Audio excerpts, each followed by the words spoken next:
Howdy, y'all. Hi, guys. It's Angela. You did the opposite way. I threw you off. It's Ryan And Angela. from RNA Music. Yeah. Hey, you're matching headphones. Look at that. How about that? Because we saw Rogue One last night. So Yeah. excited. Yeah. Welcome to our Ask RNA. It is December 16th. My birthday. And we saw Rogue One last This night. guy. Yeah. As a little birthday thingy. Yeah. It's pretty good.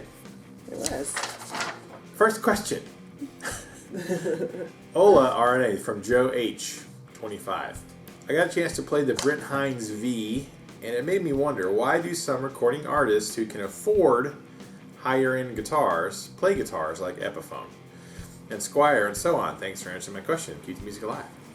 Don't forget it. Don't forget it. Yeah, that's a really good question. Yeah. But I think there's a couple of reasons. Uh-huh. I think you might be surprised what recording touring artists can actually afford. Yeah. Just because a band goes on tours and has records and stuff like that doesn't mean that any of them make a lot of money. Doesn't mean they make the money. At all. Matter of fact, I knew some guys in a band that Grammy nominated, had several records, and you know, they were lucky to probably at the end of the year be making $25,000-$30,000. Yeah. Right? Right. And then they have wives and kids and stuff. And Yeah, bills. And luckily their wives had jobs. But we're talking about like Grammy nominated bands. yeah. Award-winning bands selling records. Yeah. How much money those guys actually take home for their, on their tax return. If you saw what they made per year, you might be surprised at what they actually, Yeah. how much they make. So now I'm not saying that Brent Hines doesn't have any money at all, but Right. I'm just saying what people think people make in the industry and then what they actually make. Not everybody's Metallica. Right. Actually, most people are not Metallica. Right. So, It now, takes a long time to accumulate that kind of wealth and popularity. So. yeah, and you're lucky if you ever do, because you can be popular and not wealthy at all. So, Right. now I would say with some of these artists, if no big name companies like USA companies like Gibson, if Gibson doesn't want to make you a signature guitar, and PRS doesn't want to make you a USA guitar, what are you going to do? So a signature guitar that's an Epiphone or a PRS SE is better than no signature, I would say, or a signature Schecter, Right. or a signature LTD. Right. So I think a lot of those guys, it's an honor to have a signature piece of gear. Mm-hmm. Whatever level, whether it's a USA made one or not, but also the likelihood of a lot of these bands' fans, what they can afford to buy is going to be the Epiphone version, the LTD version, the Schecter version, the import version of a signature guitar. Anyway, Right. that's the majority of those sales. So it just really depends. You might be surprised because the ones who can play the USA stuff are doing it. And the ones who don't really aren't. So I think it kind of goes into the economics of the business that, what you see isn't always what you get when it comes to getting paid. It happens. It does happen. So does that sound right? Sure. Why not? Yeah. All right. Thanks for the question, Joe. Appreciate it, man. All right. Next, Tibor Kovacs. I think this might be a first question. Hello, good vids. You're a music teacher. Have you ever seen the EGBDFAC repeated as a long line, used as a key for chords, major, minor, key, sharps, flats, chords, progressions, relative chords? Used like is a great tool. Just ain't seen much written about it. Okay, thanks. Rock on. Awesome. I had actually never heard of that before your question. I think, no, I've never heard of that as a system of learning anything. So I had to go look it up, and I found, one guy who sort of teaches it that way, that you're just going through the music alphabet in thirds, E, G, B, D, F, A, C, which kind of coincides with the lines on a staff. If you're looking at staff music, the lines are E, G, B, D, F, and if they kept going, your ledger lines above the staff, and then the notes in the spaces, F, A, C, E, G, B. It all goes in thirds. So his point was if you memorize your music alphabet in thirds, then you'll be able to recognize the notes on your lines and spaces very quickly. That's an interesting take on it. I've never heard of it that way. I don't teach it that way. I just teach people when we're reading music, you just need to know this line. If you see third line, it's a B. Right? And so I use kind of a different system for doing that, but I had never really seen that before. I get where he's coming from. I don't know if I agree with it 100% on how I would use it to learn reading music notation and that kind of stuff. I learned all that stuff a kind of a completely different way, and it worked for me. So, but it's worth checking out. You know, maybe everybody learns differently, don't they? Sure do. Different learning styles. Yep. You know, what makes sense to one person may not make sense to another person. That's true. Like, why would you kill Han Solo? It makes no sense to me. Spoilers. Makes no sense to me. Not for... Some people. They'd be like, what are you talking about? Theoretically. Seen that. Theoretically. Anyways. All Anywho. right. Thanks for the question, Tybor. All right. Next and final question. Sinner. Oh. Sinner. All right. Do you guys carry EVH amps, or is that your personal amp? We do not carry EVH amps currently. So if you, in some of our videos and Instagram photos and stuff, you've seen I have an EVH 5153, 100 watt head and 4x12 cab, half stack. That's actually mine that I acquired in a very, very good deal. I have a friend of a friend who had a recording studio, and he basically shut it all down and sold all his equipment, sold his recording desk, sold all his guitars, sold his amps, and he was getting rid of this half stack at a really insane price, you know. So I got it from him. However, it has recently just died on me. The head, it started making some crazy noises and stuff, and then it sort of stopped, and then did it again, and then just a couple days ago I turned it on and like nothing. Lights up, but none of the tubes are getting power. It's, you know, and so doing some research, it seems like the 5153 amps, the one mine's made in Mexico. A lot of them seem to have had some technical problems. So, you know, so I don't know how happy I am with it at this moment, because to keep using it, I'm gonna have to go get it fixed, and you know, who knows how much that's gonna cost. So, anyways, no, we don't carry them. Yeah. I don't know that we will. I mean, I'm pretty happy with Orange. Orange has been really good to us. Yes. Never had a problem. Never had an Orange amp come in messed up. Never had to send one off for warranty work. Nope. So they're super consistent, reliable. So yeah, I'm thinking about expanding our Orange stuff, but that's it. Yep. No questions for Angela this week. It's okay. I'm good. What's up with that? Sit here and look pretty. Well, you do look pretty. You do. I have a question for you, Angela. Sure.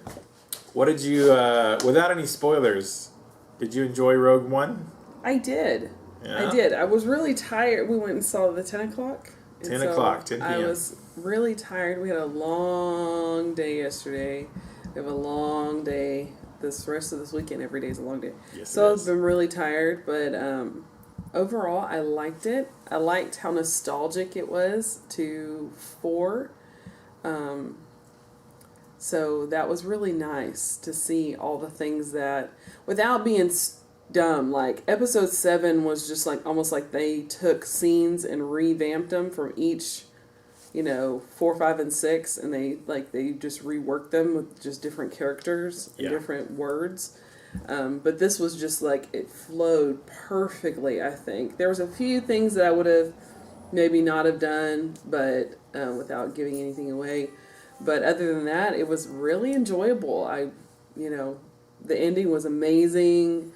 The story twist on how they took, what we know of that, the beginning part of episode 4, how they explained why they were doing what they were doing, because when you leave Anakin or Darth Vader off at episode 3, unless you've watched the Clone Wars and Star Wars Rebels, the cartoons, you really don't understand, the huge span of time almost 20 years Yeah. between those two episodes. So this was a really good, It's a good bridge. a good bridge. It was really good. And I'm very happy that Mr. JJ didn't have his hands on it this time because, or George.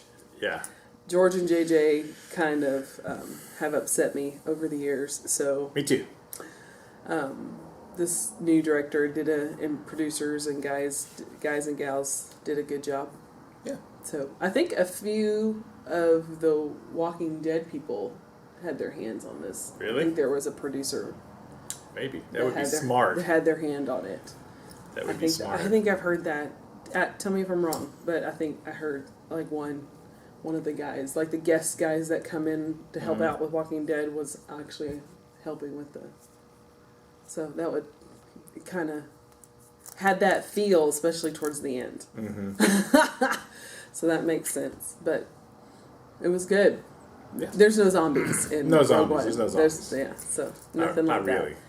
But it was really good. Everybody had their. It wasn't overly where you're still like, well, who's he? There was a couple of those where it's like, well, who's he? Because you never hear about them in 1, 2, 3, and you never hear about them again in 4, 5, 6, 7. So it's kind of there's a couple of other than knowing that they're part of the rebellion. Yeah. So I'm interested in to see if they're going to include some of those characters in Star Wars Rebels, the cartoon. Ooh. So to kind of tie them That would be cool. into it. So That would be smart. They probably will. they probably, I mean, they can. So they could do whatever. That's the great thing about having a cartoon that's just doing their own thing story wise. So I liked it. yeah. I thought it was good. I wasn't like, oh, it's the best movie ever. Yeah, I'm glad they didn't tie in too many of the old characters. Yeah, there were some good cameos. There were some cool cameos. Yeah, the characters that you know of, but they're not like the starring roles. Yeah. So you knew them and you've seen them. And the CGI was perfect for some of them. It's really good. It was just really, like... Impressive.